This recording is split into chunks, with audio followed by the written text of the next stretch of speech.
ਹੋਲਾ ਮਹੱਲਾ ਸਮਾਗਮ 'ਚ ਪਹੁੰਚੇ ਭਾਈ ਅੰਮ੍ਰਿਤਪਾਲ ਸਿੰਘ ਨੇ ਸਿਆਸਤਦਾਨਾਂ ਨੂੰ ਦਿੱਤੀ ਖੁੱਲੀ ਚੁਣੌਤੀ। ਜਥੇਦਾਰ ਗਿਆਨੀ ਹਰਪ੍ਰੀਤ ਸਿੰਘ ਦਾ ਬਿਆਨ ਦੇਸ਼ ਆਜ਼ਾਦ ਹੋ ਗਿਆ ਪਰ ਸਿੱਖ ਹੁਣ ਵੀ ਗੁਲਾਮ। ਸਰਦਾਰ ਸਿਮਰਨਜੀਤ ਸਿੰਘ ਮਾਨ ਨੇ ਸਿੱਖਾਂ ਦੀ ਆਜ਼ਾਦੀ ਲਈ ਆਖਰੀ ਦਮ ਤੱਕ ਲੜਦੇ ਰਹਿਣ ਦੀ ਕਹੀ ਗੱਲ।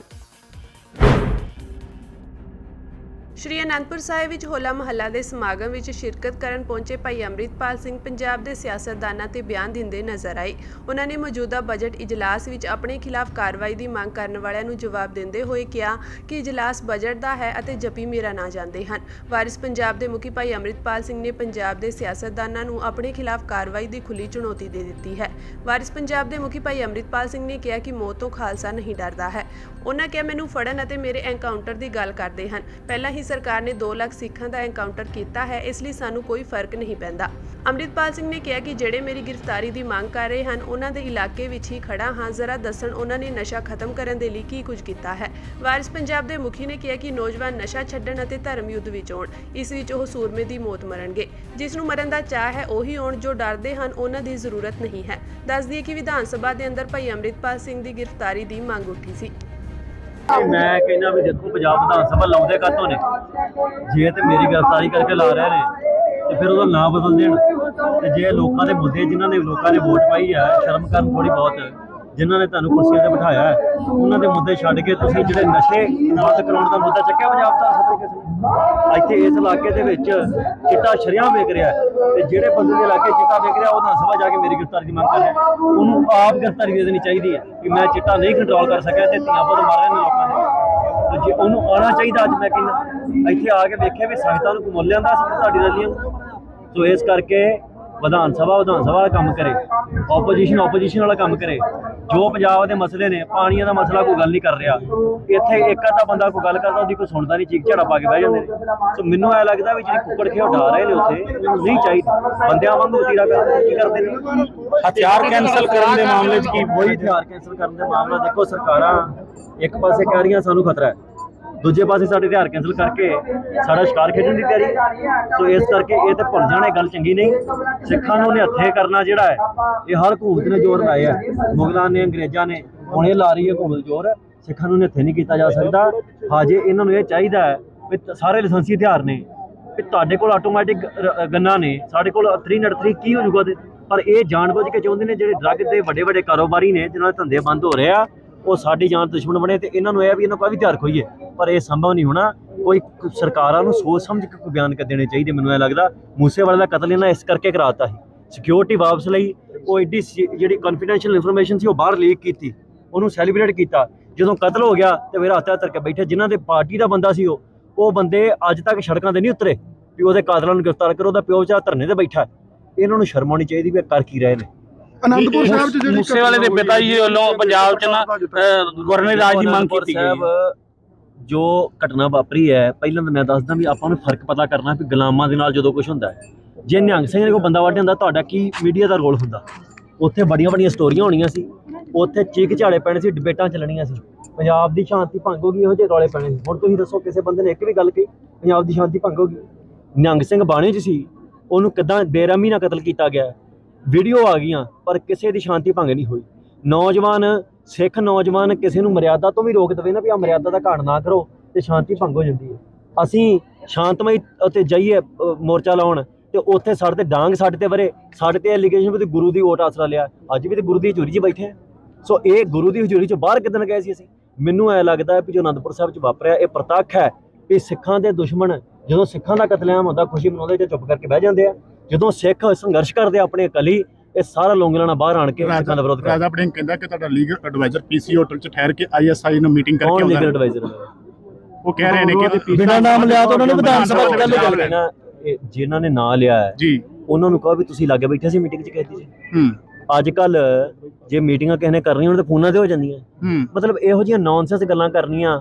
ਉਹ ਪਿੱਛੇ ਦੇ ਕਿਤੇ ਅਫਗਾਨਿਸਤਾਨ 'ਚ ਜਦੋਂ ਚੱਲਿਆ ਸੀ ਤਾਲੀਬਾਨ ਦਾ ਰੌਲਾ, ਉਦੋਂ ਕਹਿੰਦੇ ਵੀ ਪਤਾ ਨਹੀਂ ਕਿਹੜੇ ਹੋਟਲ ਦੀ 5ਵੀਂ ਮੰਜ਼ਿਲ, ਉੱਥੇ ਮੰਜ਼ਲਾਂ ਹੀ 2 ਸੀ ਹੈ। ਸੋ ਇਹ ਮੈਨੂੰ ਲੱਗਦਾ ਵੀ ਰਾਜੇ ਵੜਿੰਗਣ ਨੂੰ ਕਹੇ ਜਿਨ੍ਹਾਂ ਦੀ ਸਰਕਾਰ ਰਹੀ ਸੀ ਉਹ ਬੀਬੀ ਪਾਕਿਸਤਾਨ ਤੋਂ ਆਣ ਕੇ 5 ਸਾਲ ਇੱਥੇ ਬੈਠੀ ਰਹੀ, ਉਦੋਂ ਤੁਹਾਨੂੰ ਨਹੀਂ ਪਤਾ ਲੱਗਾ ਵੀ ਐਸੇ ਕੀ ਕਰ ਰਹੀ ਹੈ। ਸੋ ਅਸੀਂ ਤਾਂ ਸਪਸ਼ਟ ਕਿਹਾ ਹੈ ਵੀ ਪਾਕਿਸਤਾਨ ਦੇ ਜਿਹੜੇ ਹਾਲਾਤ ਨੇ ਉਹ ਹਿੰਦੁਸਤਾਨ ਦੇ ਹਾਲਾਤ ਨੇ, ਫਰਕ ਕੀ ਹੈ ਦੋਵਾਂ ਮੁਲਕਾਂ ਦੇ ਵਿੱਚ। ਜਥੇਦਾਰ ਸ਼੍ਰੀ ਅਕਾਲ ਤਖਤ ਗਿਆਨੀ ਹਰਪ੍ਰੀਤ ਸਿੰਘ ਆਪਣੇ ਤਲਖ ਅਤੇ ਬੇਬਾਕ ਬੋਲਾਂ ਲਈ ਜਾਣੇ ਜਾਂਦੇ ਹਨ। ਸ਼੍ਰੀ ਅਨੰਦਪੁਰ ਸਾਹਿਬ ਵਿੱਚ ਹੋਲਾ ਮਹੱਲਾ ਦੌਰਾਨ ਉਹਨਾਂ ਨੇ ਬਹੁਤ ਹੀ ਵੱਡਾ ਬਿਆਨ ਦੇ ਦਿੱਤਾ ਹੈ। ਉਹਨਾਂ ਨੇ ਭਾਰਤ ਦੀ ਪਾਰਲੀਮੈਂਟ ਦੇ ਟੁਕੜੇ-ਟੁਕੜੇ ਕਰਨ ਦੀ ਗੱਲ ਆਖ ਦਿੱਤੀ। ਜਥੇਦਾਰ ਦੇ ਇਸ ਬਿਆਨ ਤੋਂ ਬਾਅਦ ਮਾਹੌਲ ਗਰਮਾ ਗਿਆ। ਹਰਿਆਣਾ ਗੁਰਦੁਆਰਾ ਪ੍ਰਬੰਧਕ ਕਮੇਟੀ ਨੂੰ ਲੈ ਕੇ ਜਥੇਦਾਰ ਸਾਹਿਬ ਕੇਂਦਰ ਤੇ ਨਿਸ਼ਾਨਾ ਲਗਾ ਰਹੇ ਸਨ। ਉਹਨਾਂ ਕਿਹਾ ਕਿ ਐਸਜੀਪੀਸੀ ਨੂੰ ਸਾਜ਼ਿਸ਼ ਤਹਿਤ ਟੁਕੜੇ-ਟੁਕੜੇ ਕਰ ਦਿੱਤਾ ਗਿਆ ਹੈ। ਉਹਨਾਂ ਨੂੰ ਖਾਲਸੇ ਦੀ ਬਦਦੁਆ ਮਿਲੇਗੀ। ਉਹਨਾਂ ਕਿਹਾ ਕਿ ਜਿਸ ਤਰ੍ਹਾਂ ਐਸਜੀਪੀਸੀ ਦੇ 2 ਟੁਕੜੇ ਕੀਤੇ ਗਏ ਹਨ, ਉਸੇ ਤਰ੍ਹਾਂ ਅਕਾਲ ਪੁਰਖ ਵੀ ਪਾਰਲੀਮੈਂਟ ਦੇ ਕਈ ਟੁਕੜੇ ਕਰੇਗਾ। ਉਹਨਾਂ ਹਰਿਆਣਾ ਗੁਰਦੁਆਰਾ ਪ੍ਰਬੰਧਕ ਕਮੇਟੀ ਤੇ ਨਿਸ਼ਾਨਾ ਸਾਧਦੇ ਹੋਏ ਕਿਹਾ ਕਿ ਕਮੇਟੀ ਦਾ ਪ੍ਰਬੰਧ ਸਿੱਖਾਂ ਕੋਲ ਨਹੀਂ ਬਲਕਿ ਹਰਿਆਣਾ ਦੀ ਖੱਟਰ ਸਰਕਾਰ ਚਲਾ ਰਹੀ ਹੈ। ਸਿੱਖਾਂ ਨੂੰ ਕਮਜ਼ੋਰ ਕਰਨ ਲਈ ਗੁਰੂ ਘਰਾਂ ਤੇ ਕਬਜ਼ਾ ਕੀਤਾ ਜਾ ਰਿਹਾ ਹੈ। ਉਹਨਾਂ ਕਿਹਾ ਕਿ ਮੁਲਕ ਆਜ਼ਾਦ ਹੋ ਗਿਆ ਹੈ ਪਰ ਸਿੱਖ ਹੁਣ ਵੀ ਆਜ਼ਾਦ ਨਹੀਂ ਹੋਏ ਹਨ। ਸੋਸ਼ਲ ਮੀਡੀਆ ਤੇ ਐਸਜੀਪੀਸੀ ਦੇ ਖਿਲਾਫ ਗਲਤ ਪ੍ਰਚਾਰ ਕੀਤਾ ਜਾ ਰਿਹਾ ਹੈ। ਉਹਨਾਂ ਨੇ ਕਿਹਾ ਕਿ ਕਿਸਾਨ ਅੰਦੋਲਨ ਵਿੱਚ ਸਭ ਤੋਂ ਵੱਡੀ ਸਪੋਰਟ ਲੰਗਰਾਂ ਨੇ ਕੀਤੀ ਸੀ। ਹਕੂਮਤ ਉਸੇ ਵੇਲੇ ਤੋਂ ਸੋਚ ਰਹੀ ਸੀ ਕਿ ਜੇਕਰ ਸਿੱਖਾਂ ਨੂੰ ਕਮਜ਼ੋਰ ਕਰਨਾ ਹੈ ਤਾਂ ਇਹਨਾਂ ਦੇ ਗੁਰਦੁਆਰੇ ਆਪਣੇ ਕਬਜ਼ੇ ਵਿੱਚ ਲੈ ਲਵੋ। ਸ਼੍ਰੋਮਣੀ ਕਮੇਟੀ ਸਾਡੀ ਸ਼ਕਤੀ ਦਾ ਸਰੋਤ ਹੈ। ਸ਼੍ਰੀ ਅਕਾਲ ਤਖਤ ਦੇ ਜਥੇਦਾਰ ਗਿਆਨੀ ਹਰਪ੍ਰੀਤ ਸਿੰਘ ਨੇ ਇਸ਼ਾਰਿਆਂ ਵਿੱਚ ਅਕਾਲੀ ਦਲ ਨੂੰ ਵੀ ਨਸੀਹਤ ਦਿੱਤੀ ਕਿ ਅੱਜ ਸਾਡੇ ਪੰਥ ਦੀ ਅਜੋਕੀ ਸਥਿਤੀ ਜਿਹੜੀ ਹੈ ਉਹ ਕੀ ਹੋਈ ਪਈ ਹੈ। ਸ਼੍ਰੋਮਣੀ ਗੁਰਦੁਆਰਾ ਪ੍ਰਬੰਧਕ ਕਮੇਟੀ ਜਿਹੜੀ ਹੈ ਉਹ ਸਿੱਖਾਂ ਦੀ ਮਾਣਮੱਤੀ ਸੰਸਥਾ ਹੈ। ਅੱਜ ਜੋ ਅਸੀਂ ਇਹ ਦੇਖ ਰਹੇ ਹਾਂ ਨਾ, ਨੌਜਵਾਨਾਂ ਵੱਲੋਂ ਕੀਤੀ ਜਾ ਰਹੀ ਹੁੱਲੜਬਾਜ਼ੀ, ਇਹ ਪਤਾ ਹੈ ਕਿਸ ਦਾ ਨਤੀਜਾ ਹੈ? ਇਹ ਪਿਛਲੇ 20-25 ਸਾਲਾਂ ਤੋਂ ਜਿਹੜੀਆਂ ਸਾਡੀਆਂ ਸੰਸਥਾਵਾਂ ਦੇ ਵਿਰੁੱਧ ਕੂੜ ਪ੍ਰਚਾਰ ਹੋ ਰਿਹਾ, ਇਹ ਉਹਦਾ ਨਤੀਜਾ ਹੈ। ਜਿਨ੍ਹਾਂ ਲੋਕਾਂ ਨੇ ਸਾਡੀਆਂ ਸੰਸਥਾਵਾਂ ਦੇ ਖਿਲਾਫ ਕੂੜ ਪ੍ਰਚਾਰ ਕੀਤਾ, ਇਹ ਉਸ ਕੂੜ ਪ੍ਰਚਾਰ ਦਾ ਨਤੀਜਾ ਹੈ ਕਿ ਸਾਡੇ ਜਿਹੜੇ ਨੌਜਵਾਨ ਹੈ ਅੱਜ ਦਿਸ਼ਾਹੀਨ ਹੋ ਗਏ ਆ। ਸਾਧ ਸੰਗਤ ਜੀ, ਉਹਨਾਂ ਨੇ ਨੌਜਵਾਨਾਂ ਨੂੰ ਕੋਈ ਸੇਧ ਨਹੀਂ ਦਿੱਤੀ ਹੈ। ਸੰਸਥਾਵਾਂ ਦੇ ਖਿਲਾਫ ਕੂੜ ਪ੍ਰਚਾਰ ਕਰਨ ਵਾਲਿਆਂ ਨੇ ਉਹਨਾਂ ਨੇ ਸੰਸਥਾਵਾਂ ਨੂੰ ਭੰਡ ਕੇ ਸੰਸਥਾਵਾਂ ਦੀ ਕ੍ਰੈਡੀਬਿਲਿਟੀ ਜਿਹੜੀ ਆ ਉਹ ਖਤਮ ਕੀਤੀ ਹੈ। ਕਿਉਂਕਿ ਇਹ ਸੰਸਥਾਵਾਂ ਜਿਹੜੀਆਂ ਸੀ ਇਹ ਜਾਬਤਾ ਕਾਇਮ ਰੱਖਦੀਆਂ ਹੁੰਦੀਆਂ ਸੀ।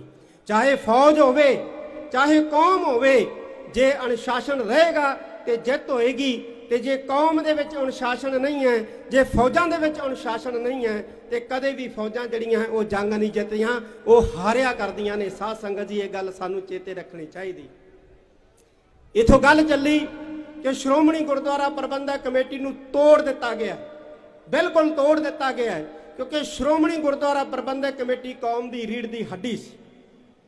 ਸਿੱਖਾਂ ਦੀ ਮੰਗ ਨਹੀਂ ਸੀ ਸ਼੍ਰੋਮਣੀ ਗੁਰਦੁਆਰਾ ਪ੍ਰਬੰਧਕ ਕਮੇਟੀ, ਬਲਕਿ ਸਿੱਖਾਂ ਦੀ ਮੰਗ ਨੂੰ ਆਧਾਰ ਬਣਾ ਕੇ ਇੱਕ ਵੱਡੀ ਸਾਜ਼ਿਸ਼ ਰਚੀ ਗਈ ਹੈ ਸ਼੍ਰੋਮਣੀ ਗੁਰਦੁਆਰਾ ਪ੍ਰਬੰਧਕ ਕਮੇਟੀ ਦੇ ਖਿਲਾਫ ਕਿ ਸ਼੍ਰੋਮਣੀ ਗੁਰਦੁਆਰਾ ਪ੍ਰਬੰਧਕ ਕਮੇਟੀ ਦੇ 2 ਟੁਕੜੇ ਕੀਤੇ। ਪ੍ਰਬੰਧ ਹਰਿਆਣੇ ਦੇ ਸਿੱਖਾਂ ਨੇ ਨਹੀਂ ਸੰਭਾਲਿਆ। ਸਾਧ ਸੰਗਤ ਜੀ, ਪ੍ਰਬੰਧ ਸਰਕਾਰ ਨੇ ਸੰਭਾਲਿਆ। ਇਹ ਗੱਲ ਸਮਝ ਲੈਣੀ ਚਾਹੀਦੀ ਹੈ ਤੇ ਸੰਭਾਲੇਗੀ ਉਹ ਸ਼੍ਰੋਮਣੀ ਗੁਰਦੁਆਰਾ ਪ੍ਰਬੰਧਕ ਕਮੇਟੀ ਦਾ ਵੀ, ਜੇ ਅਸੀਂ ਨਾ ਸੰਭਲੇ, ਜੇ ਅਸੀਂ ਨਾ ਜਿਹੜੇ ਹੈ ਉਹ ਜਾਗੇ। ਕਿਸਾਨ ਅੰਦੋਲਨ ਦੇ ਵਿੱਚੋਂ ਸਭ ਤੋਂ ਵੱਡੀ ਸਪੋਰਟ ਜਿਹੜੀ ਹੈ ਉਹ ਸਾਡੀ ਗੁਰਦੁਆਰਾ ਸੰਸਥਾ ਦੇ ਵਿੱਚੋਂ ਮਿਲੀ ਹੈ ਔਰ ਸਰਕਾਰ ਇਹ ਗੱਲ ਚੰਗੀ ਤਰ੍ਹਾਂ ਜਾਣਦੀ ਹੈ ਕਿ ਕਿਸਾਨ ਅੰਦੋਲਨ ਨੂੰ ਸਭ ਤੋਂ ਵੱਡੀ ਸਪੋਰਟ ਜਿਹੜੀ ਹੈ ਉਹ ਧੰਨ ਗੁਰੂ ਨਾਨਕ ਸਾਹਿਬ ਸੱਚੇ ਪਾਤਸ਼ਾਹ ਦੇ ਚਲਾਏ ਹੋਏ ਲੰਗਰਾਂ ਨੇ ਦਿੱਤੀ ਹੈ ਔਰ ਲੰਗਰ ਜਿਹੜੇ ਨੇ ਉਹ ਗੁਰਦੁਆਰਿਆਂ ਚੋਂ ਨਿਕਲੇ ਆ। ਇਸ ਕਰਕੇ ਇਹਨਾਂ ਦੇ ਗੁਰਦੁਆਰਿਆਂ ਨੂੰ ਜਿਹੜਾ ਹੈ ਉਹ ਕਬਜ਼ੇ 'ਚ ਕਰਨਾ ਚਾਹੀਦਾ ਹੈ। ਇਹਦਾ ਨਤੀਜਾ ਹੈ ਹਰਿਆਣਾ ਗੁਰਦੁਆਰਾ ਪ੍ਰਬੰਧਕ ਕਮੇਟੀ, ਹੋਰ ਕੋਈ ਕਾਰਨ ਨਹੀਂ ਹੈ। ਉਹ ਬਹੁਤ ਲੰਮੇ ਸਮੇਂ ਤੋਂ ਨਜ਼ਰਾਂ ਟਿਕਾ ਕੇ ਜਿਹੜਾ ਉਹ ਰੱਖੀ ਬੈਠੇ ਸੀ ਕਿ ਜੇ ਸਿੱਖਾਂ ਨੂੰ ਕਮਜ਼ੋਰ ਕਰਨਾ ਹੈ ਤਾਂ ਸਿੱਖਾਂ ਨੂੰ ਤਾਕਤ ਦੇਣ ਵਾਲੇ ਗੁਰਦੁਆਰਿਆਂ ਨੂੰ ਜਿਹੜਾ ਹੈ ਉਹ ਸੰਭਾਲਣਾ ਪਏਗਾ, ਫਿਰ ਸਿੱਖ ਕਮਜ਼ੋਰ ਹੋਣਗੇ। ਕਿਉਂਕਿ ਅੰਗਰੇਜ਼ਾਂ ਨੇ ਵੀ ਇਹੋ ਪਾਲਿਸੀ ਵਰਤੀ ਸੀ। ਉਹਨਾਂ ਨੇ ਵੀ ਆਪਣੇ ਮਹੰਤਾਂ ਦੇ ਰਾਹੀਂ ਗੁਰਦੁਆਰੇ ਜਿਹੜੇ ਉਹ ਕੰਟਰੋਲ ਕਰਕੇ ਤੇ ਗੁਰਦੁਆਰਿਆਂ ਚੋਂ ਸਿੱਖਾਂ ਨੂੰ ਜਿਹੜਾ ਤਾਕਤ ਦੇਣਾ ਰੋਕਿਆ ਸੀ। ਪਰ ਸਿੱਖ ਇਕੱਠੇ ਹੋਏ, ਕੁਰਬਾਨੀਆਂ ਦਿੱਤੀਆਂ, ਸਿੱਖਾਂ ਨੇ ਗੁਰਧਾਮ ਆਜ਼ਾਦ ਕਰਵਾਏ, ਗੁਰਦੁਆਰਿਆਂ ਚੋਂ ਤਾਕਤ ਨਿਕਲੀ ਤੇ ਸਿੱਖਾਂ ਨੇ ਜਿਹੜਾ ਹੈ ਇਸ ਮੁਲਕ ਦੀ ਆਜ਼ਾਦੀ ਲਈ ਆਪਣਾ ਰੋਲ ਅਦਾ ਕੀਤਾ। ਇਹ ਮੁਲਕ ਆਜ਼ਾਦ ਹੋ ਗਿਆ ਪਰ ਸਿੱਖਾਂ ਨੂੰ ਆਜ਼ਾਦੀ ਨਹੀਂ ਮਿਲੀ। ਸਾਧ ਸੰਗਤ ਜੀ, ਕਿੰਨੀ ਕਮਾਲ ਦੀ ਗੱਲ ਹੈ ਕਿ ਇੱਕ ਮੁਲਕ ਜਿਹੜਾ ਆਪਣੀ ਪਾਰਲੀਮੈਂਟ ਨੂੰ ਅਖੰਡ ਰੱਖਣ ਦੇ ਲਈ 100 ਯਤਨ ਕਰਦਾ ਹੈ, ਉਹਨੂੰ ਭੋਰਾ ਵੀ ਸ਼ਰਮ ਨਹੀਂ ਆਈ ਸਿੱਖਾਂ ਦੀ ਪਾਰਲੀਮੈਂਟ ਨੂੰ ਤੋੜਨ ਲੱਗਿਆ। ਕਿੰਨੀ ਕਮਾਲ ਦੀ ਗੱਲ ਹੈ। ਆਪਣੀ ਪਾਰਲੀਮੈਂਟ ਨੂੰ ਉਹ ਅਖੰਡ ਰੱਖਣ ਵਾਸਤੇ ਉਹ ਲੋਕਾਂ ਦੀ ਬਲੀ ਲੈਣੀ ਵੀ ਜਾਣਦਾ ਸਿਸਟਮ, ਲੋਕਾਂ ਨੂੰ ਮਾਰਨਾ ਵੀ ਜਾਣਦਾ ਹੈ ਕਿ ਕਿਸੇ ਕੀਮਤ ਦੇ ਉੱਤੇ ਅਸੀਂ ਭਾਰਤੀ ਪਾਰਲੀਮੈਂਟ ਨੂੰ ਅਖੰਡ ਜਿਹੜਾ ਹੈ ਉਹ ਰੱਖਣਾ ਹੀ ਰੱਖਣਾ ਹੈ। ਰੱਖੋ ਅਖੰਡ, ਸਾਨੂੰ ਕੋਈ ਮਤਲਬ ਨਹੀਂ ਹੈ, ਲੇਕਿਨ ਸਾਡੀ ਪਾਰਲੀਮੈਂਟ ਨੂੰ ਜਿਹੜਾ ਹੈ ਉਹ 2 ਟੁਕੜਿਆਂ ਦੇ ਵਿੱਚ ਕਰ ਦਿੱਤਾ ਹੈ। ਤੇ ਜੇ ਸਿੱਖਾਂ ਦੀ ਪਾਰਲੀਮੈਂਟ ਨੂੰ 2 ਟੁਕੜਿਆਂ ਦੇ ਵਿੱਚ ਕੀਤਾ ਹੈ ਤੇ ਅਕਾਲ ਪੁਰਖ ਉਸ ਪਾਰਲੀਮੈਂਟ ਨੂੰ ਵੀ ਕਈ ਟੁਕੜਿਆਂ 'ਚ ਕਰੂਗਾ। ਇਹ ਖਾਲਸੇ ਦੀ ਬਦਦੁਆ ਲੱਗੂਗੀ। ਬੋਲੇ ਸੋ ਨਿਹਾਲ। ਇਹ ਸਾਡੀ ਸ਼ਕਤੀ ਦਾ ਸਰੋਤ ਹੈ ਸਿੱਖ ਪਾਰਲੀਮੈਂਟ ਸ਼੍ਰੋਮਣੀ ਗੁਰਦੁਆਰਾ ਪ੍ਰਬੰਧਕ ਕਮੇਟੀ। ਔਰ ਸਿੱਖ ਸ਼ਕਤੀ ਦੇ ਸਰੋਤ ਨੂੰ ਭੰਨਣ ਦਾ ਜਿਹੜਾ ਉਹ ਕਾਰਜ ਕੀਤਾ ਹੈ ਸੁਪਰੀਮ ਕੋਰਟ ਦੇ ਰਾਹੀਂ। 1947 ਤੋਂ ਲੈ ਕੇ ਅੱਜ ਤੱਕ ਕੋਈ ਇੱਕ ਫੈਸਲਾ ਸੁਪਰੀਮ ਕੋਰਟ ਦਾ ਕੋਈ ਦੱਸ ਦੇਵੇ ਜਿਹੜਾ ਸਿੱਖਾਂ ਦੇ ਹੱਕ 'ਚ ਆਇਆ ਹੋਵੇ।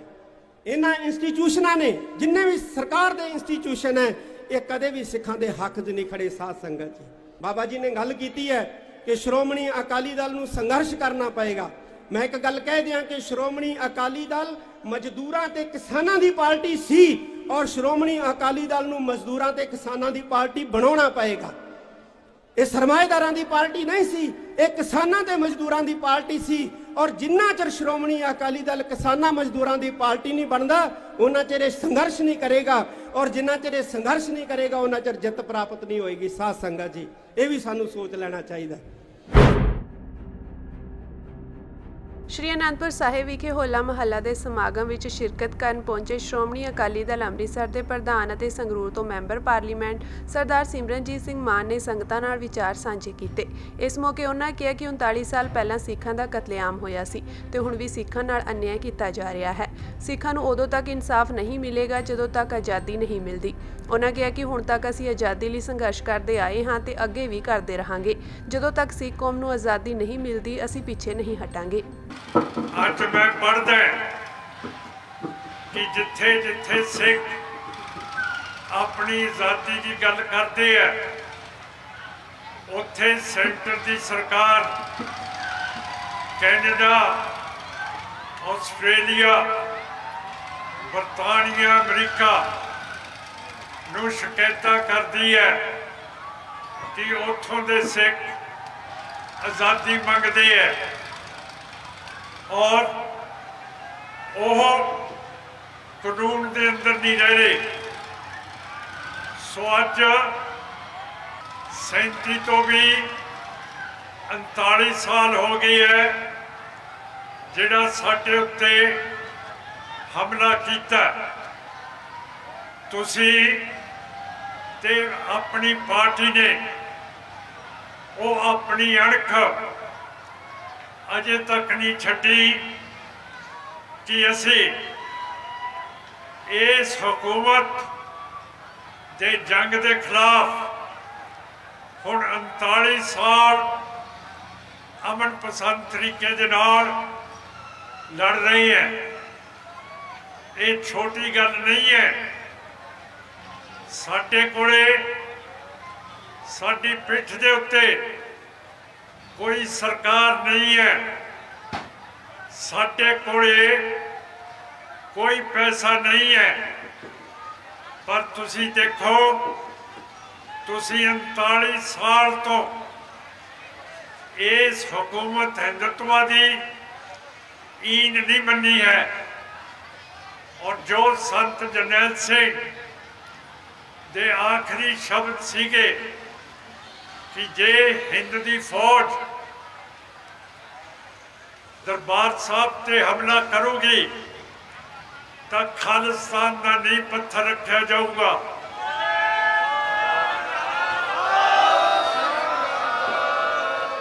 ਕੋਈ ਵੀ ਖੜਾ ਹੋ ਕੇ ਸਾਨੂੰ ਦੱਸ ਸਕਦਾ ਕਿ ਸਾਡੀ ਪਾਰਟੀ ਨੇ ਕਿਸੇ ਨੇ ਵੀ ਸੰਤ ਜਰਨੈਲ ਸਿੰਘ ਭਿੰਡਰਾਂਵਾਲਾ ਦਾ ਆਖਰੀ ਹੁਕਮ ਨਹੀਂ ਮੰਨਿਆ।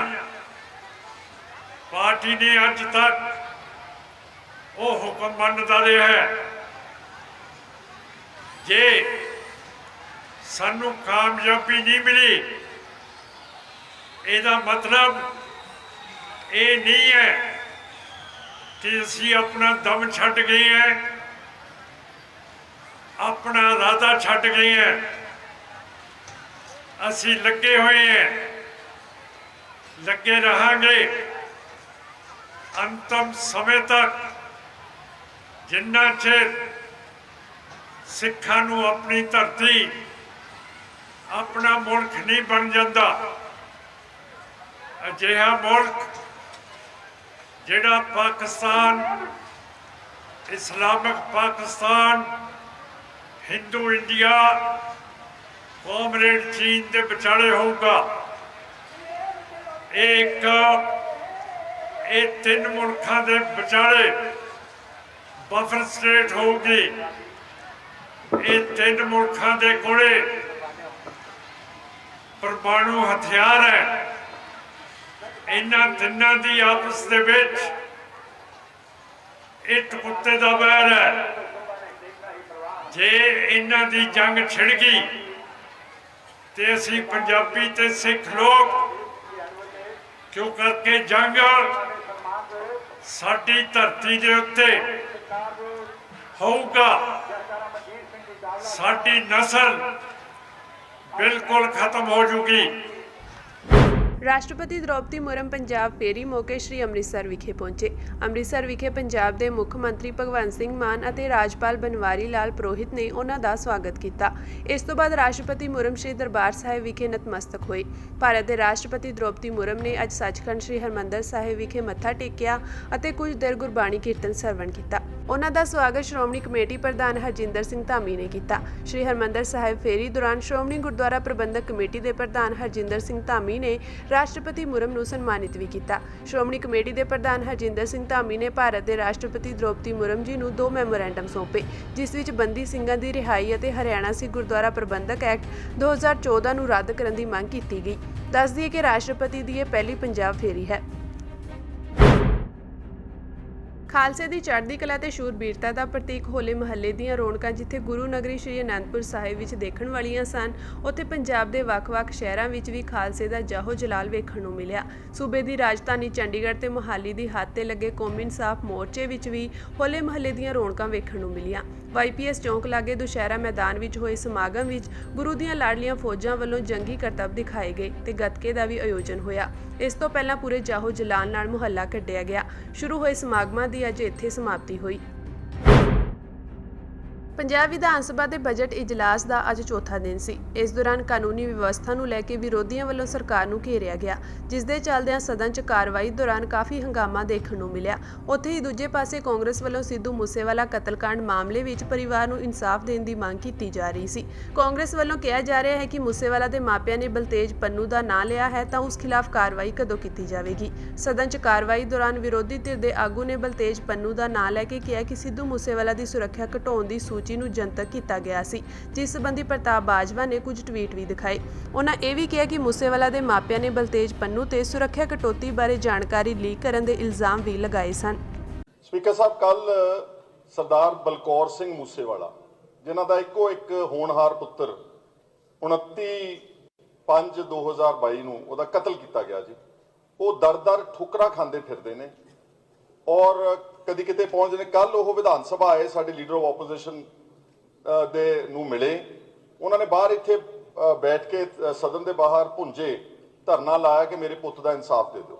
ਉਹਦੇ 'ਚ ਉਹਨਾਂ ਨੇ ਸਪੈਸੀਫਿਕਲੀ ਮੰਗ ਕੀਤੀ, ਜਿੱਥੇ ਚਲੋ ਹੋਰ ਉਹਨਾਂ ਨੇ ਡਿਮਾਂਡਸ ਕੀਤੀਆਂ ਨੇ ਪੁਲਿਸ ਤੋਂ। ਉਹਨਾਂ ਨੇ ਕਿਹਾ ਕਿ ਇੱਕ ਬਲਤੇਜ ਸਿੰਘ ਪੰਨੂ ਅੱਜ ਮੀਡੀਆ ਐਡਵਾਈਜ਼ਰ ਹੈ ਭਗਵੰਤ ਸਿੰਘ ਮਾਨ ਚੀਫ ਮਿਨਿਸਟਰ ਦਾ, ਉਹਨੇ ਇੱਕ ਟਵੀਟ ਕੀਤਾ ਸੀਗਾ। ਔਰ ਉਸ ਤੋਂ ਇਲਾਵਾ ਇੱਕ ਆਯੂਸ਼ੀ ਲੜਕੀ ਹੈ ਇਹਨਾਂ ਦੇ ਕੰਮ ਕਰਦੀ ਸੋਸ਼ਲ ਮੀਡੀਆ ਤੇ ਜੀ, ਔਰ ਇਹਨਾਂ ਦੋਨਾਂ ਦੇ ਟਵੀਟ ਤੇ ਲਿਖਿਆ ਕਿ ਮੂਸੇਵਾਲੇ ਦੀ ਸਿਕਿਉਰਿਟੀ ਢਾਈ ਗਈ। 28 ਤਰੀਕ ਨੂੰ ਉਹ ਟਵੀਟ ਕਰਦੇ ਨੇ ਬਲਤੇਜ ਸਿੰਘ ਪੰਨੂ, 29 ਨੂੰ ਉਹਦਾ ਕਤਲ ਹੋ ਜਾਂਦਾ ਜੀ। He has specifically demanded action against ਹਿਮ।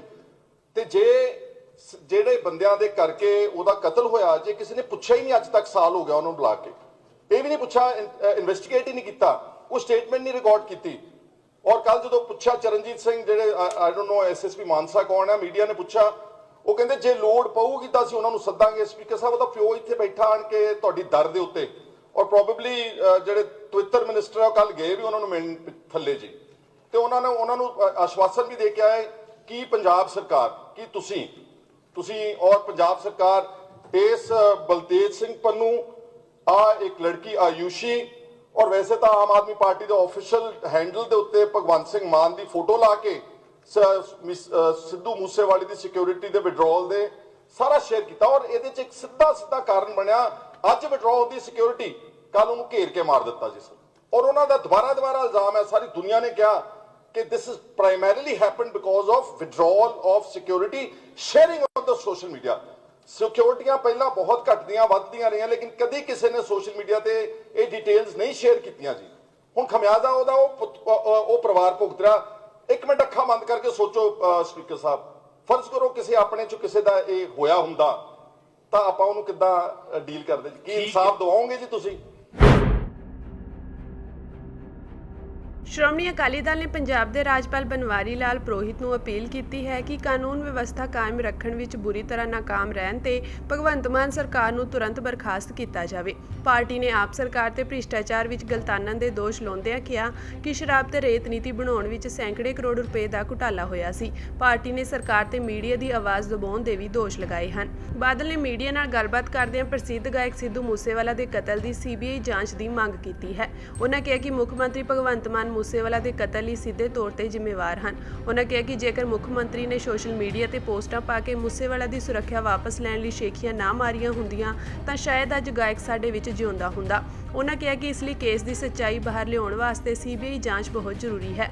ਬਾਦਲ ਨੇ ਕਿਹਾ ਕਿ ਕਾਨੂੰਨ ਵਿਵਸਥਾ ਸਭ ਤੋਂ ਅਹਿਮ ਹੈ। ਉਹਨਾਂ ਕਿਹਾ ਕਿ ਆਪ ਸਰਕਾਰ ਦੇ ਰਾਜ ਵਿੱਚ ਗੈਂਗਸਟਰ ਤੇ ਫਿਰੌਤੀਆਂ ਆਮ ਗੱਲ ਹੋ ਗਈ ਹੈ ਤੇ ਸਿਰਫ ਪ੍ਰਭਾਵਿਤ ਵਪਾਰੀ ਹੀ ਨਹੀਂ ਬਲਕਿ ਆਮ ਲੋਕ ਵੀ ਸੂਬੇ ਵਿੱਚੋਂ ਜਾ ਰਹੇ ਹਨ। ਇੱਥੇ ਕੋਈ ਵੀ ਸੁਰੱਖਿਅਤ ਨਹੀਂ ਹੈ। ਪੁਲਿਸ ਥਾਣਿਆਂ ਤੇ ਵੀ ਹਮਲੇ ਹੋ ਰਹੇ ਹਨ, ਜਿਵੇਂ ਅਜਨਾਲਾ ਪੁਲਿਸ ਥਾਣੇ ਤੇ ਹੋਇਆ, ਪਰ ਅੱਜ ਤੱਕ ਮਾਮਲੇ ਵਿੱਚ ਕੋਈ ਕਾਰਵਾਈ ਨਹੀਂ ਕੀਤੀ ਗਈ। ਡੈਮੋਕ੍ਰੇਸੀ ਦਾ ਸਭ ਤੋਂ ਇੰਪੋਰਟੈਂਟ ਪਿਲਰ ਪ੍ਰੈਸ, ਮੀਡੀਆ ਦੀ ਆਜ਼ਾਦੀ, ਪਰ ਜਿਹੜੀ ਅੱਜ ਦੀ ਸਰਕਾਰ ਪੰਜਾਬ ਦੀ ਹੈ ਇਸ ਪਿਲਰ ਨੂੰ ਉਹਨਾਂ ਨੇ ਚਕਨਾਚੂਰ ਕਰ ਦਿੱਤਾ। ਮੈਨੂੰ ਲੱਗਦਾ ਕਿ ਪਹਿਲੀ ਵਾਰ ਹੋਇਆ ਪੰਜਾਬ ਦੇ ਇਤਿਹਾਸ ਵਿੱਚ ਤੇ ਹਿੰਦੁਸਤਾਨ ਦੇ ਇਤਿਹਾਸ ਵਿੱਚ ਕਿ ਕਿਵੇਂ ਪੈਸੇ ਨਾਲ ਡਰਾ ਕੇ ਮੀਡੀਆ ਨੂੰ ਧਮਕਾਇਆ ਜਾਂਦਾ ਹੈ। ਜਿਹੜਾ ਮੀਡੀਆ ਸਰਕਾਰ ਦੇ ਖਿਲਾਫ ਲਿਖਦਾ ਹੈ ਉਹਨਾਂ ਦੀ ਐਂਟਰੀ ਬੈਨ ਕੀਤੀ ਜਾਂਦੀ ਹੈ, ਉਹਨਾਂ ਦੀ ਐਡਵਰਟਾਈਜ਼ਮੈਂਟ ਬੰਦ ਕੀਤੀ ਜਾਂਦੀ ਹੈ। ਜਿਹੜੀ ਐਡਵਰਟਾਈਜ਼ਮੈਂਟ ਪਾਲਿਸੀ ਇਹਨਾਂ ਕੋਲ ਹੈ ਨਹੀਂ। ਕੋਈ ਚੈਨਲ 2 ਦਿਨ ਪਹਿਲੇ ਸ਼ੁਰੂ ਹੋਇਆ ਉਹਨੂੰ ਕਿੰਨੇ ਪੈਸੇ ਦੇਣੇ ਆ, ਜਿਹੜਾ ਪੁਰਾਣੇ ਹੈ ਉਹਨਾਂ ਨੂੰ ਕਿੰਨੇ ਦੇਣੇ ਆ, ਆ ਸਾਰਾ ਕੁਝ ਹੀ ਕੰਟਰੋਲ ਹੁਣ ਭਗਵੰਤ ਮਾਨ ਦੀ ਸਰਕਾਰ ਕਰ ਰਹੀ ਹੈ। ਤੁਸੀਂ ਦੇਖਿਆ ਹੋਣਾ ਕਿ ਕਿਵੇਂ ਪੰਜਾਬ ਦੇ ਇੱਕ ਮੋਸਟ ਇੰਪੋਰਟੈਂਟ ਨਿਊਜ਼ਪੇਪਰ ਅਜੀਤ ਅਖਬਾਰ, ਜਿਹੜਾ ਵੌਇਸ ਆਫ ਪੰਜਾਬ ਹੀ ਕਿਹਾ ਜਾਂਦਾ ਹੈ, ਉਸ ਅਖਬਾਰ ਨੂੰ ਕਿਵੇਂ ਇਹਨਾਂ ਨੇ ਪ੍ਰੈਸ਼ਰ ਪਾਉਣ ਦੀ ਕੋਸ਼ਿਸ਼ ਕੀਤੀ, ਕਿਵੇਂ ਉਹਨਾਂ ਨੂੰ ਦਬਾਉਣ ਦੀ ਕੋਸ਼ਿਸ਼ ਕੀਤੀ ਕਿ ਸਾਡੇ ਹਿਸਾਬ ਦੀ ਖਬਰ ਲਾਓ। ਮੀਡੀਆ ਦਾ ਕੰਮ ਹੈ ਫ੍ਰੀ ਐਂਡ ਫੇਅਰ ਰਿਪੋਰਟਿੰਗ, ਪਰ ਫ੍ਰੀ ਐਂਡ ਫੇਅਰ ਰਿਪੋਰਟਿੰਗ ਦੇ ਖਿਲਾਫ ਸਰਕਾਰ ਚਲੀ ਹੈ। ਜਿਹੜਾ ਕੋਈ ਫ੍ਰੀ ਐਂਡ ਫੇਅਰ ਰਿਪੋਰਟਿੰਗ ਕਰਨ ਦੀ ਕੋਸ਼ਿਸ਼ ਕਰਦਾ ਹੈ ਇਹਨਾਂ ਨੇ ਪਬਲਿਕ ਮਨੀ ਨੂੰ ਵਰਤ ਕੇ ਉਹਨੂੰ ਕੁਚਲਣ ਦੀ ਕੋਸ਼ਿਸ਼ ਕੀਤੀ ਹੈ। ਜਦੋਂ ਸਾਡੀ ਸਰਕਾਰ ਸੀ ਜਾਂ ਕਾਂਗਰਸ ਦੀ ਸਰਕਾਰ ਸੀ, ਮਸਾਂ ਪਬਲਿਕ ਰਿਲੇਸ਼ਨ ਦਾ ਬਜਟ 30 ਕਰੋੜ ਹੁੰਦਾ ਸੀ। ਅੱਜ ਇਹਨਾਂ ਨੇ ਵਧਾ ਕੇ 750 ਕਰੋੜ ਰੁਪਇਆ ਦੇ ਦਿੱਤਾ। ਆ ਜਿਹੜਾ ਪੈਸਾ ਹੈ ਪੰਜਾਬ ਦਾ ਪੈਸਾ, ਇਹਦਾ ਮਤਲਬ ਪੰਜਾਬ ਦੇ ਲੋਕਾਂ ਦੀ ਗੱਲ ਬਾਹਰ ਪਹੁੰਚਾਉਣੀ ਨਹੀਂ, ਆਮ ਆਦਮੀ ਪਾਰਟੀ ਨੂੰ ਤਕੜਾ ਕਰਨਾ ਹੈ। ਆਮ ਆਦਮੀ ਪਾਰਟੀ ਨੂੰ ਦੂਜੇ ਸੂਬਿਆਂ ਜਾ ਕੇ ਉੱਥੇ ਪ੍ਰਚਾਰ ਕਰਨਾ ਹੈ। ਦੇਖੋ ਪੰਜਾਬ ਦਾ ਪੈਸਾ ਵਰਤਿਆ ਜਾ ਰਿਹਾ ਹੈ। ਤੁਸੀਂ ਯਾਦ ਕਰੋ ਜਦੋਂ ਸਰਕਾਰ ਬਣੀ, ਰਵਿੰਦਰ ਨਾਰਾਇਣ ਜੋ PTC ਦੇ ਮਾਲਕ ਸੀ ਉਹਨੂੰ ਫੜ ਕੇ ਅੰਦਰ ਕਰ ਦਿੱਤਾ, 2 ਮਹੀਨੇ ਅੰਦਰ ਰੱਖਿਆ। ਇੱਥੇ ਇੱਕ ਹੋਰ ਵੈਬ ਚੈਨਲ ਹੈ, ਉਹਨਾਂ ਦੇ ਮਾਲਕ ਨੂੰ ਉਹਨਾਂ ਨੇ ਪਰਚਾ ਦੇ ਦਿੱਤਾ। ਇੱਕ ਨੈਸ਼ਨਲ ਚੈਨਲ ਹੈ, TV ਚੈਨਲ, ਜਿਹੜਾ ਨੈਸ਼ਨਲ ਚੈਨਲ ਮੈਂ ਨਾਮ ਹੀ ਲੈਣ, TV 18, ਉਹਨੂੰ 3 ਦਿਨ ਬੰਦ ਰੱਖਿਆ, 4 ਦਿਨ ਬੰਦ ਰੱਖਿਆ। ਹੁਣ ਅਜੀਤ ਅਖਬਾਰ ਦੇ ਤੇ ਦੂਜੇ ਅਖਬਾਰਾਂ ਨੂੰ ਐਂਟਰੀ ਬੈਨ ਕੀਤੀ ਹੈ। ਤੋਂ ਇਸ ਕਰਕੇ ਅਸੀਂ ਗਵਰਨਰ ਸਾਹਿਬ ਨੂੰ ਬੇਨਤੀ ਕਰਨਾ ਹੈ, ਆ ਪ੍ਰੈਸ ਦੀ ਆਜ਼ਾਦੀ ਨੂੰ ਬਹਾਲ ਕਰਨਾ ਬਹੁਤ ਜ਼ਰੂਰੀ ਹੈ। ਜੇ ਪ੍ਰੈਸ ਦੀ ਆਜ਼ਾਦੀ ਬਹਾਲ ਨਾ ਹੋਈ, ਜਨਤਾ ਦੀ ਆਵਾਜ਼ ਕੁਚਲੀ ਜਾਊਗੀ। ਤੇ ਮੈਂ ਸਾਰਿਆਂ ਨੂੰ ਬੇਨਤੀ ਕਰਦਾ, ਮੀਡੀਆ ਸਾਰੀ ਨੂੰ, ਕਿ ਆਪਾਂ ਸਾਰੇ ਇਕੱਠੇ ਹੋ ਕੇ ਆ ਜਿਹੜੀ ਇਹਨਾਂ ਦੀ ਕੋਸ਼ਿਸ਼ ਹੈ ਕਿ ਪੈਸੇ ਦੇ ਸਿਰ ਤੇ, ਪੁਲਿਸ ਦੇ ਸਿਰ ਤੇ, ਵਿਜੀਲੈਂਸ ਦੇ ਸਿਰ ਤੇ ਥ੍ਰੈਟ ਦੇ ਕੇ ਪ੍ਰੈਸ ਦੀ ਆਜ਼ਾਦੀ ਦੀ ਕੁਚਲਣ ਦੀ ਕੋਸ਼ਿਸ਼ ਕਰ ਰਹੀ ਹੈ, ਉਹਦੇ ਖਿਲਾਫ ਆਪਾਂ ਸਾਰੇ ਲੜੀਏ। ਕਿਉਂਕਿ ਜੇ ਅੱਜ ਤੁਸੀਂ ਸੋਚਦੇ ਹੋ ਕਿ ਤੁਸੀਂ ਬਚੇ ਹੋ, ਉਹ ਦਿਨ ਦੂਰ ਨਹੀਂ ਕਿ ਤੁਹਾਡੇ ਤੇ ਵੀ ਆ ਹੋਊਗਾ। ਆਪਾਂ ਨੂੰ ਯੂਨੈਨਿਮਸਲੀ, ਕਿਉਂਕਿ ਆ ਪੰਜਾਬ ਦੀ ਜਨਤਾ ਦੀ ਆਵਾਜ਼ ਹੈ। ਦੇਖੋ ਬੜਾ ਸੀਰੀਅਸ ਚੀਜ਼ ਜਿਹੜੀ ਹੋਈ ਹੈ ਕਿ ਇੱਕ ਵੱਡੇ ਅਖਬਾਰ ਦੇ ਐਡੀਟਰ ਹਮਦਰ ਸਾਹਿਬ ਨੇ ਕੀ ਲਿਖਿਆ ਆਪਣੀ ਚਿੱਠੀ 'ਚ ਕਿ ਉਹਨਾਂ ਨੂੰ ਥ੍ਰੈਟਨ ਕੀਤਾ ਗਿਆ। ਜੇ ਅਜੀਤ ਅਖਬਾਰ ਦੇ ਐਡੀਟਰ ਜਾਂ ਮਾਲਕ ਹਮਦਰਦ ਸਾਹਿਬ ਜਿਨ੍ਹਾਂ ਨੂੰ ਪਦਮ ਭੂਸ਼ਣ ਮਿਲਿਆ, ਪਦਮ ਸ਼੍ਰੀ ਮਿਲਿਆ, ਹਿੰਦੁਸਤਾਨ ਦੇ ਮੀਡੀਆ ਦੇ ਹਰ ਅਵਾਰਡ ਮਿਲੇ ਹੈ, ਜੇ ਉਸ ਇਨਸਾਨ ਨੂੰ ਆਹ ਸਰਕਾਰ ਥ੍ਰੈਟਨ ਕਰ ਸਕਦੀ ਹੈ ਤੇ ਫਿਰ ਬਾਕੀ ਕੌਣ ਬਚਿਆ? ਮਾਨ ਸਰਕਾਰ ਨੇ ਕੁਝ ਦਿਨ ਪਹਿਲਾਂ ਕੌਮੀ ਇਨਸਾਫ ਮੋਰਚੇ ਨਾਲ ਮੀਟਿੰਗ ਕਰਕੇ ਵਾਅਦਾ ਕੀਤਾ ਸੀ ਕਿ ਉਹ ਬੰਦੀ ਸਿੰਘਾਂ ਦੀ ਰਿਹਾਈ ਦਾ ਮੁੱਦਾ ਜੋਰਾਂ ਸ਼ੋਰਾਂ ਨਾਲ ਸੰਬੰਧਿਤ ਸਰਕਾਰਾਂ ਦੇ ਸਾਹਮਣੇ ਚੁੱਕਣਗੇ। ਪਰ ਵਿਧਾਨ ਸਭਾ ਦੇ ਅੰਦਰ ਜਦੋਂ ਇਸ ਮੁੱਦੇ ਨੂੰ ਲੈ ਕੇ ਅਕਾਲੀ ਦਲ ਅਤੇ ਬੀਐਸਪੀ ਦੇ ਵਿਧਾਇਕਾਂ ਨੇ ਮਤਾ ਪੇਸ਼ ਕੀਤਾ ਤਾਂ ਇਸ ਨੂੰ ਖਾਰਜ ਕਰ ਦਿੱਤਾ ਗਿਆ। ਅਕਾਲੀ ਦਲ ਦੇ ਵਿਧਾਇਕਾਂ ਨੇ ਮੰਗ ਕੀਤੀ ਸੀ ਕਿ ਰਾਜਪਾਲ ਦੇ ਭਾਸ਼ਣ ਦੇ ਧੰਨਵਾਦ ਮਤੇ ਨਾਲ ਇਹ ਲਾਈਨਾਂ ਜੋੜੀਆਂ ਜਾਣ ਕਿ ਅਸੀਂ ਖੇਦ ਪ੍ਰਗਟ ਕਰਦੇ ਹਾਂ ਕਿ ਸਜ਼ਾਵਾਂ ਪੂਰੀਆਂ ਕਰ ਚੁੱਕੇ ਬੰਦੀ ਸਿੰਘਾਂ ਦੀ ਰਿਹਾਈ ਬਾਰੇ ਕੋਈ ਜ਼ਿਕਰ ਨਹੀਂ ਕੀਤਾ ਗਿਆ। ਸਪੀਕਰ ਕੁਲਤਾਰ ਸੰਧਵਾ ਨੇ ਜਦੋਂ ਵਿਧਾਨ ਸਭਾ ਦੇ ਸਾਹਮਣੇ ਇਹ ਮਤਾ ਪੇਸ਼ ਕੀਤਾ ਤਾਂ ਵਾਇਸ ਵੋਟਿੰਗ ਦੇ ਨਾਲ ਇਸ ਨੂੰ ਖਾਰਜ ਕਰਦੇ ਹੋਏ ਰਾਜਪਾਲ ਦੇ ਭਾਸ਼ਣ ਦੇ ਧੰਨਵਾਦੀ ਮਤੇ ਨਾਲ ਇਸ ਨੂੰ ਜੋੜਨ ਤੋਂ ਇਨਕਾਰ ਕਰ ਦਿੱਤਾ ਗਿਆ। ਇਸ ਨੂੰ ਲੈ ਕੇ ਅਕਾਲੀ ਦਲ ਨੇ ਆਮ ਆਦਮੀ ਪਾਰਟੀ ਦੀ ਸਰਕਾਰ ਤੇ ਸਵਾਲ ਚੁੱਕੇ ਹਨ। ਡਾਕਟਰ ਨਛੱਤਰਪਾਲ ਸਾਹਿਬ, ਮਨਪ੍ਰੀਤ ਸਿੰਘ ਇਆਲੀ ਅਤੇ ਡਾਕਟਰ ਸੁਖਵਿੰਦਰ ਕੁਮਾਰ ਸੁੱਖੀ ਮਾਣਯੋਗ ਐਮਐਲਏ ਸਾਹਿਬਾਨਾਂ ਵੱਲੋਂ ਦਿੱਤੇ ਗਏ ਸੋਧਨਾਂ ਦੇ ਪਹਿਲੇ, ਪੰਜਵੇਂ ਅਤੇ 9ਵੇਂ ਨੋਟਿਸਾਂ ਨੂੰ ਸਦਨ ਦੀ ਵੋਟ ਲਈ ਪੇਸ਼ ਕਰਦਾ ਹਾਂ। ਪ੍ਰਸ਼ਨ ਇਹ ਹੈ ਕਿ ਧੰਨਵਾਦ ਪ੍ਰਸਤਾਵ ਦੇ ਅੰਤ ਵਿੱਚ ਨਿਮਨਲਿਖਤ ਜੋੜ ਦਿੱਤਾ ਜਾਵੇ, ਪਰ ਖੇਦ ਪ੍ਰਗਟ ਕਰਦੇ ਹਨ ਕਿ ਸਜ਼ਾਵਾਂ ਪੂਰੀਆਂ ਕਰ ਚੁੱਕੇ ਬੰਦੀ ਸਿੰਘਾਂ ਦੀ ਰਿਹਾਈ ਬਾਰੇ ਕੋਈ ਜ਼ਿਕਰ ਨਹੀਂ ਕੀਤਾ ਗਿਆ। ਜਿਹੜੇ ਮਾਣਯੋਗ ਮੈਂਬਰ ਪ੍ਰਸਤਾਵ ਦੇ ਹੱਕ ਵਿੱਚ ਨੂੰ ਹਾਂ ਕਹਿਣ, ਜਿਹੜੇ ਮਾਣਯੋਗ ਮੈਂਬਰ ਪ੍ਰਸਤਾਵ ਦੇ ਵਿਰੁੱਧ ਹਨ ਉਹ ਨਾ ਕਹਿਣ। ਮੈਂ ਸਮਝਦਾ ਹਾਂ ਕਿ ਨਾ ਪੱਖ ਦੀ ਜਿੱਤ ਹੈ, ਪ੍ਰਸਤਾਵ ਸਵੀਕਾਰ ਨਹੀਂ ਹੋਇਆ।